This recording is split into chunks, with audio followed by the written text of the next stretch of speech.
hosts today. Alisson gets the nod in goal. William Saliba starts alongside. A goal in the early stages. George Best is absolutely cracked this year. However, at 1.5 million coins, the few issues that he does have need to be discussed first. My main issues with George Best stem from his lack of playstyles. And you can really notice the lack of key shooting playstyles in-game. Because he hasn't got Trivel's shot or finesse shot, you can't capitalise on some of the more awkward shooting angles. This wouldn't usually be a problem for me, but because of the way that the meta is in this year's FC25, it is highly likely that you'll play against players who are piling like 6 defenders in their own box when you're on the attack. And then you kind of need to be able to hit the ball from the edge of the area to score in some of those scenarios. And George Best struggles to do that 100% of the time. To the attacking side.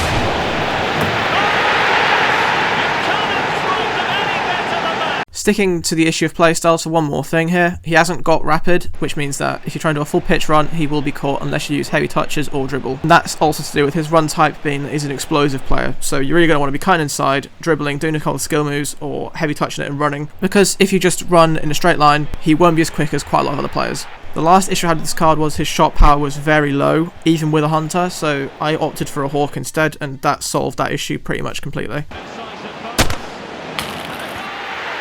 I think we're going to see more of the same today.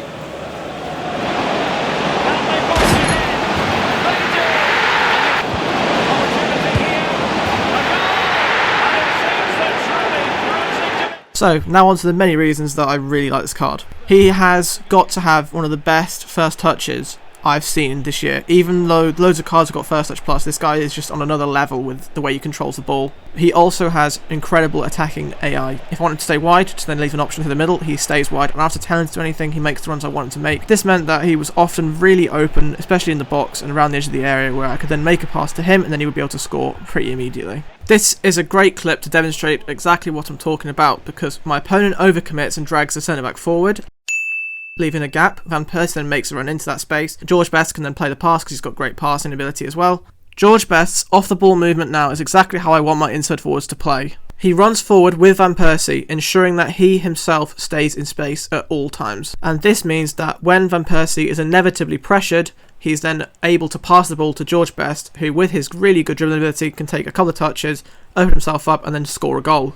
He was also incredibly hard to tackle in game, which wasn't really indicated with his stats, but if your opponent made a tackle that wasn't 100%, he would then do this like weird animation where he could then win it back quite easily and the opponent would be able to have full control over the ball. The best way that I can explain it is when he's dispossessed, he immediately goes to tackle the ball back, and due to his quick step trait and his high acceleration and pace, whenever he hits a shot that then rebounds, he's immediately hunting down that rebounded hit, and then he then gets the ball back and then you can shoot again.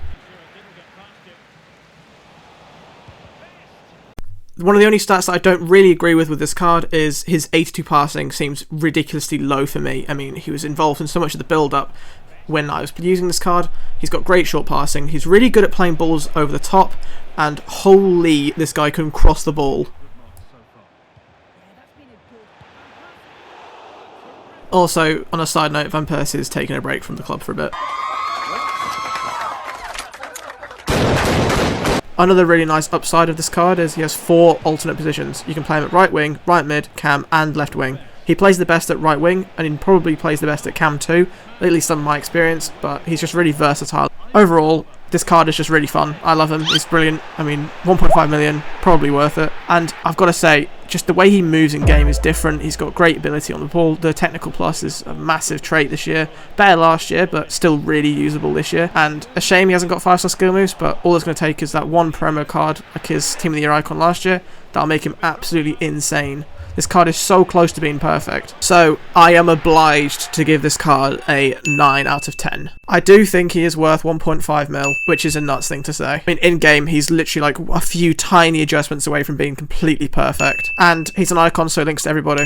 If you found this video useful, please leave a like and subscribe, as it really helps the channel out. And let me know if there are any icons you'd want me to cover in the future. But until next time, thanks for watching, and goodbye. Kind of forgot about this clip, but this is my favourite assist of this year.